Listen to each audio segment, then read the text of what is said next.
Hey guys, how y'all doing? I'm here to give you guys a recap on two chapters of Nanatsu no Taizai, or you can call it the Seven Deadly Sins,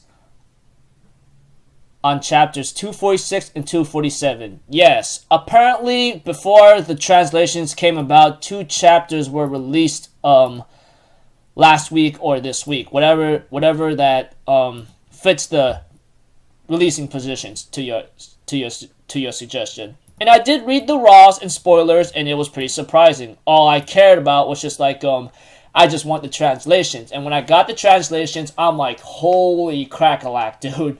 But I remember like reading the somewhat rough translations of certain of the chapters of 246 and 247 that were pretty top-notch or close, but damn. So if anything else, let's just get this recap started. Starting with 246 of Nanatsu no Taizai. We have to it that Estarossa is starting to have a dream, apparently, and he ends up wondering, like, where am I? What is this place? And someone's talking to him and asking him, what are you up to all alone? What, did you get into a fight with the older brother again? And it was actually Goddess Elizabeth. We have to it that Estarossa wakes up, apparently, and gets greeted by someone called Peronia. Apparently, she's like a little small childlike demon, lolly demon if you want to call her, and I'm like, really? Do we need another child in here? Even though we already had Meliodas and Zeldris and possibly many others, but seriously, another freaking child? Seriously? But aside from that, we have to it that Perona was just teasing Estarossa and says, look, I was nursing you back to health this entire time, okay? And Estarossa is like, nursing? You were like experimenting on me. How long was I asleep anyway? 3 to 4 days. Rip Van Winkle or something. But you're back in good health and etc. And we have to it that their conversation gets interrupted by Estarossa sensing his massive magic power, apparently, which is Meliodas. We have to it that Meliodas tells Elizabeth, do not leave my side no matter what. You understand me? And we have to it that she says, okay, I understand. And Chandler's like, what are you doing, huh? I am the one that's supposed to welcome home, not you. Get out of here. And we see to it that Meliodas just busts open the door right away and enters the throne room. Even all the demons are like, what the hell are you doing here? And then like Zeldris is greeted by Meliodas, his older brother.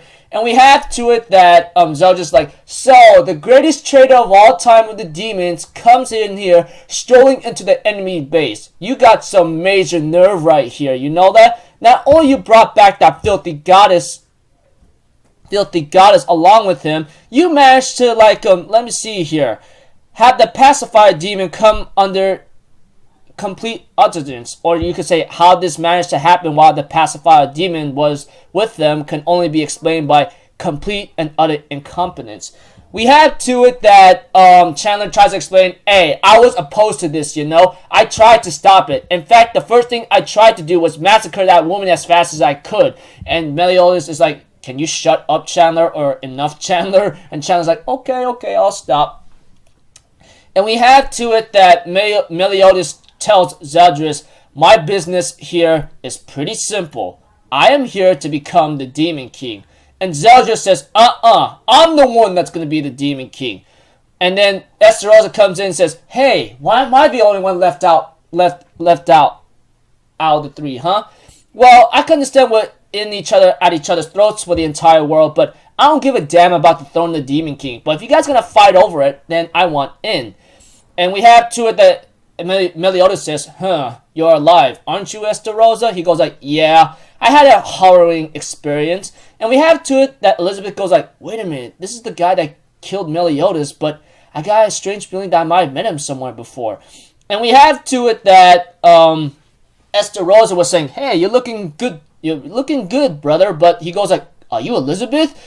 And she goes like, how do you know my name? And Estarossa says, well, it's the first time I met you, so who knows? I don't really understand it myself. Forget it. I changed my mind. I'm going to pass on this whole game fighting over the Demon King's throne. But in exchange, I want you to give Elizabeth to me, which is what Estarossa wants. He wants Elizabeth, apparently. Maybe because like there might be some connection between Elizabeth and Estarossa. We did see this hint many chapters back when I think Elizabeth had a dream about meeting Esterosa, but who knows? There might be something above that. Maybe Esterosa does not remember, but we'll talk about it later. Let's continue this recap. Elizabeth is like, what are you talking about? And Peroline, or that little lolly demon healing experiment demon whatsoever, says, what? And then Chandler's like, oh, this is perfect! And Meliodas is like saying nothing. And we have to it that Meliodas just told Esterosa and Zeldris one thing. He says, after all this time, I didn't come here to fight amongst you guys, okay? But I'm going to make two things perfectly clear. The one who's going to become the Demon King is me. And I'm not handing Elizabeth over to anyone. Esterosa and Zeldris goes to attack Meliodas, etc. And we have to it that Esterosa goes like, look, cowards don't get to covet or freaking make the decisions. And Zeldris is like, after all this time and all you've done, you think I won't allow you of all people to get in the way of my ambitions? Meliodas ends up using his powerful magic attack that forces Zeldris and Esterosa down to the ground. It's like he sent a major deal of flaming gravity on them. And we have to it that Cusack gets so upset about this and he tries to attack Meliodas with his inner rage because of what he's doing. And Zeldris warns Cusack not to move, but apparently it was too late. Cusack gets stabbed in the stomach by Meliodas, and he says, this is between us siblings, so stay the hell out of it. And then and Cusack's like, you damn monster. I'm thinking in my mind, this guy is the heir to the Demon King's throne, hello. And we had to it that Petterline's like, oh my gosh, this is like be one of those moments like make a move and you'll die and you'll get killed kind of situations. Yep. And Chandler's like, oh my gosh, this is the true power of the might of the king. The king's might. I am so happy. I can't hold back my tears. Chandler was like, and Zeldris on the other hand goes like, what the hell? Are you kidding me? Even with the Demon King's power, I can't even move my body in the slightest. And he realizes that his father's words were true, that Meliodas' power is something that must not be undermined, and Zeldris cannot even move. Esterosa, on the other hand, is managing to move a bit, but he goes like, you know, the last time we fought, you were a completely different person. I think he's trying to move into attack or get out of the gravity field or the flaming darkness that Meliodas has upon them, and Meliodas just pressures him more, and he pushes down to the ground, and he goes like, that's better. He therefore says, after all, if we're going to discuss anything first off, we need to figure out exactly where we stand with one another. This is where chapter 246 ends right here. Pretty surprising. I mean, 246 in a simple summary of a recap is just like Esterosa's healed up and gets greeted by Peroline or something, I think. Peronia or something.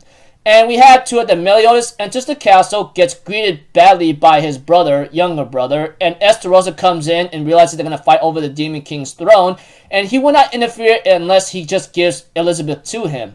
But we had to it that Meliodas tells them all to F off or something, not in a certain way like saying F off, but telling them that I'm not going to listen to what you guys want. I make two things clear. I'll become the Demon King, and I'm not handing Elizabeth to anyone. They both tried to attack him, Zeldris and Esterosa, only to be pushed down by his dark magic gravity, and they can't even move one bit. And the gravity that's pressured upon these two is really causing them not to move anymore. So pretty much, Meliodas is pretty much at his prime and peak of where he was 3,000 years ago before he met Elizabeth. So, yeah. Going to recap 247. Get ready for it. Okay, we have to it that Meliodas pressures the gravity field of his magic further and further, causing them great pain, and Elizabeth tells him to stop, that if he continues any further, he'll kill them. So, Meliodas only stopped because Elizabeth asked him to. And we have to it that Esterosa takes back what he said about Meliodas, etc. And he even says, like, you know, the son whom I remember and even the four archangels feared most is what I looked up to. but in his mind he's not going to give up Elizabeth yet. And of course, Estarossa praises Meliodas for his magic power and says like, "Yep, this is the brother I looked up to. I'm really glad to see you back." But he thinks in his mind, "I'm not going to give up Elizabeth yet." I'm thinking in my mind, "Can you shut the hell up, Estarossa? You're pissing me off."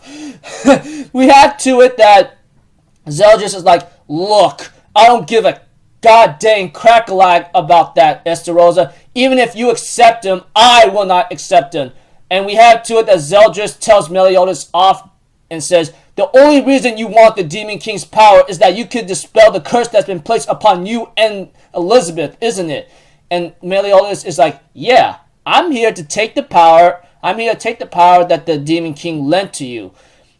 But just now, I realized I hadn't expected it. But even if it took that strength you've borrowed, it wouldn't have the power to free this curse."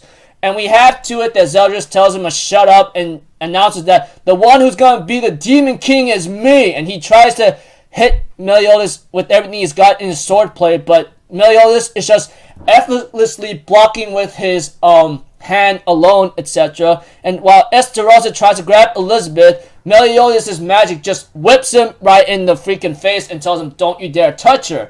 And even Chandler's like, "God damn it, I was so close." And we have to it that Meliodas stops Zeldris from attacking by grabbing his arm, putting him behind his back, and stops him there.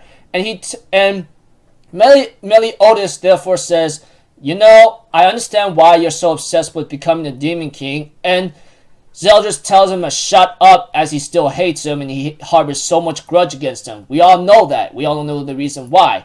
And by the looks of it, if Meliodas and Zeldris did clash before, I guess it's when Meliodas had a different personality and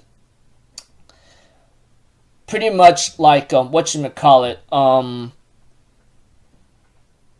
almost might have like stand toe-to-toe with Zeldris. But just by seeing Meliodas back in his prime without his emotions, you will understand that Zeldris is nothing but fodder to Meliodas, obviously. We've seen that in chapter 246, I'm pretty sure you read it, and now we're just seeing this in 247 where he just stops Zeldris' attacks.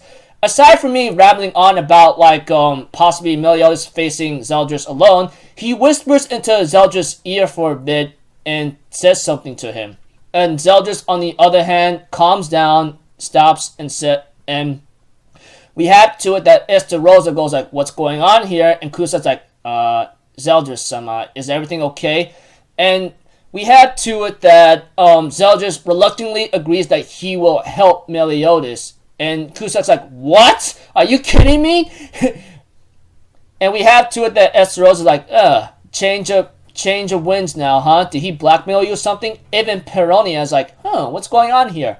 And we have to it that Zeldris says, "Yeah, but as you said, the power that I've borrowed does not candle to father's own strength. Are you planning to train until you reach the level of the Demon King?" Zeldris asked. And Meliodas says, "Look, that would take too much time, and we have less than 3 days left." And this is a history about the Demon King. At the same time, I have questions about that too. Here it is. We have to it that either Zeldris or Meliodas gives a narration by saying, like, when their father, the Demon King, bring vast, chaotic demon world under his reign, we have to it that he split his own strength, half and granted to his servants that plans to take control of it all at once. Or it is like he split his own strength, him half, and granted it to his servant with the plan to take control all of it at once. I don't know, but we have to it that we get to know that because the Demon King's power is so great, it could threaten his own position. That's why he devised a much better, efficient controlling the demon world by not just granting one person much power, and that's the reason why he split his power into 10 fragments and granted it to 10 warriors, and that's where the warriors became the 10 commandments.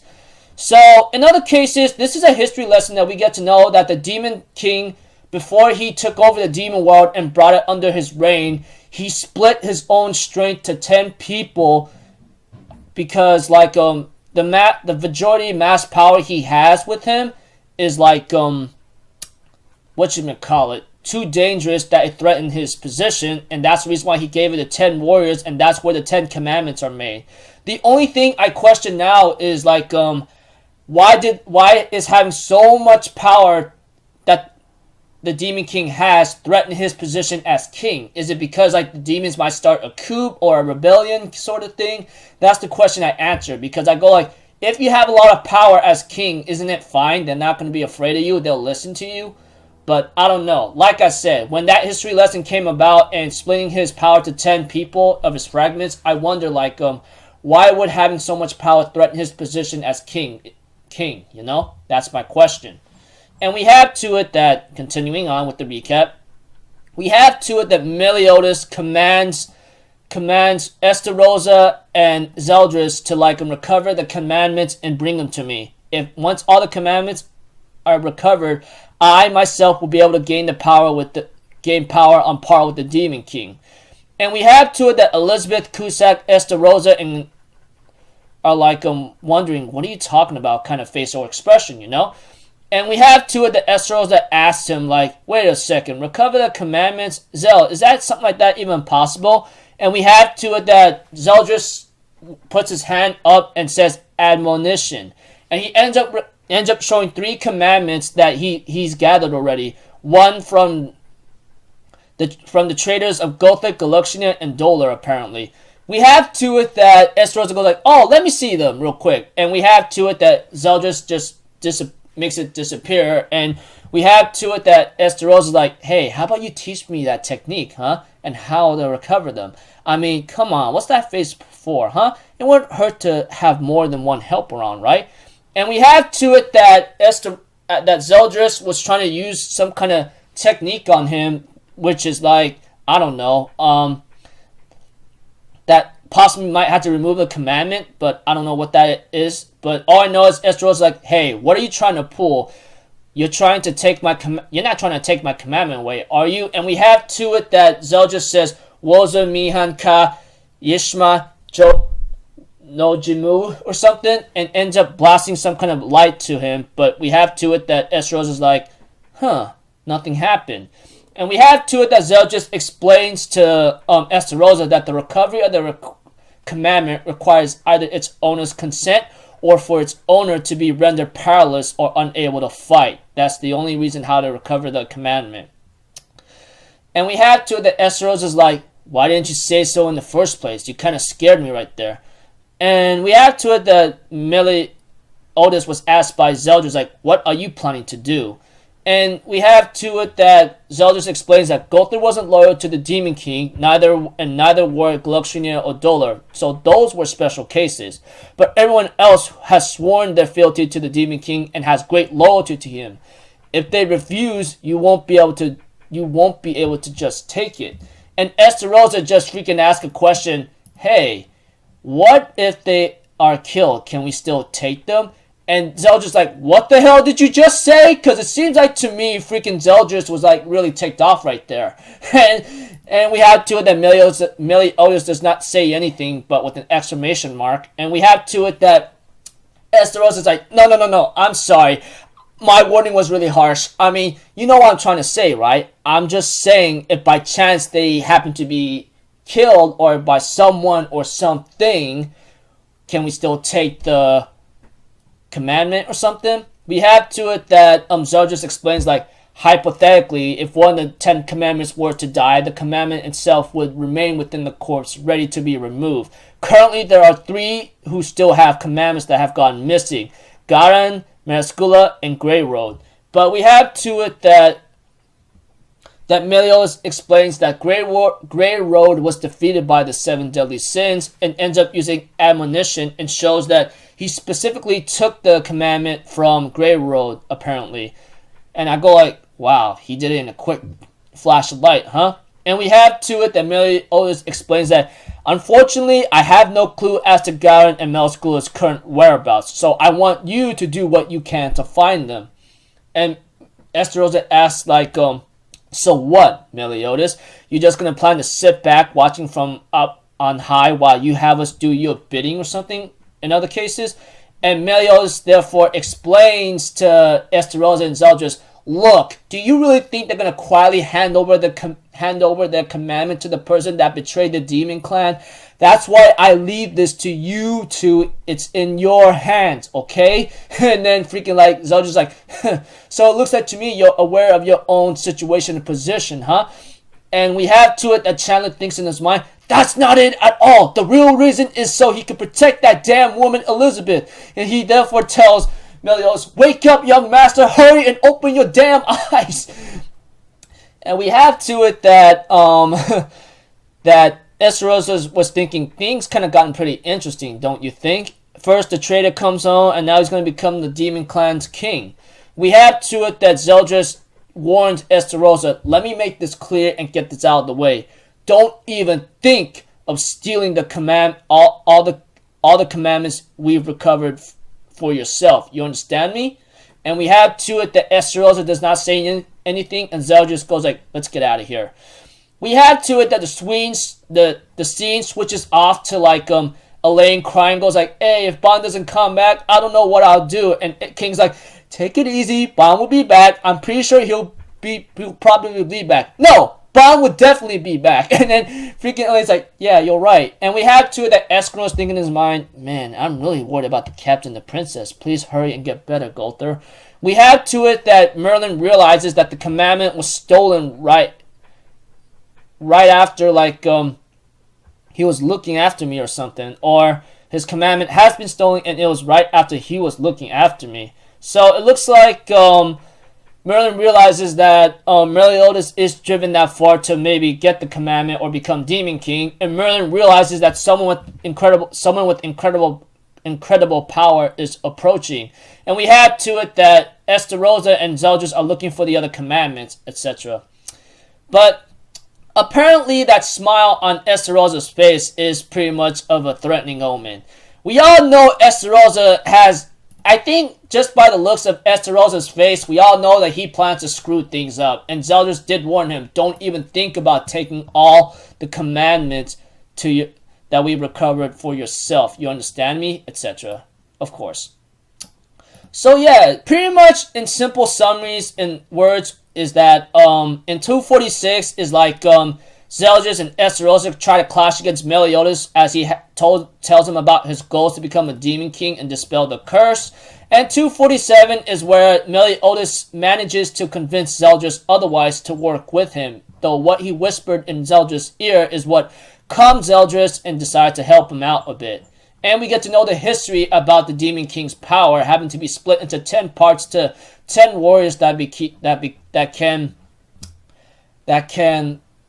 whatchamacallit, be trusted with. So we also get to know that if Meliodas gets all the commandments, then pretty much he himself will have the power to become on par with the Demon King himself. So looks like to me, however, when Esterosa and Zeldris are on the way to collect the commandments, we have to it that Esterosa might be the one to screw things up. And you may understand why. I mean, you look at his face and you've seen his personality here and there and the way how he acts, etc., especially in these two chapters with certain bad questioning, etc., you would know and could understand that he could screw things up. And if he does, I wouldn't be surprised because it looks like to me he has other plans instead. But we'll have to see.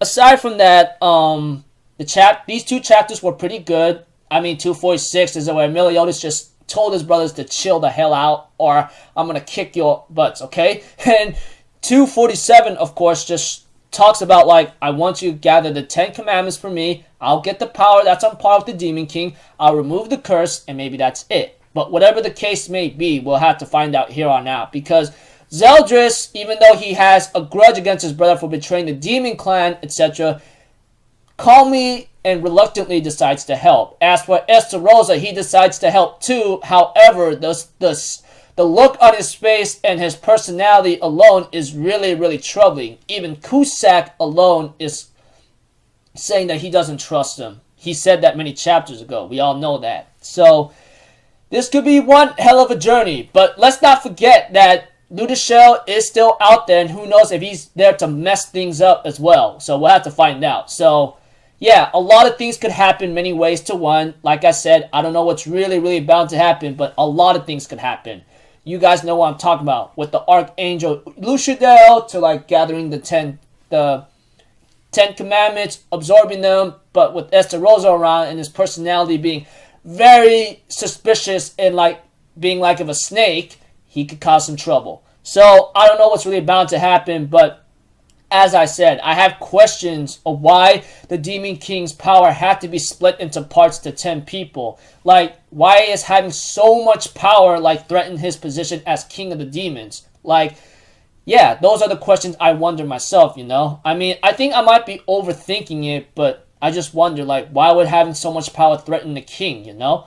I think it might be referred to many other things in history in our world, but I don't know. I just wonder, like, why would the Demon King really need to split his power into 10 parts, even though it's so vast in majority because it threatens his position? Why is that?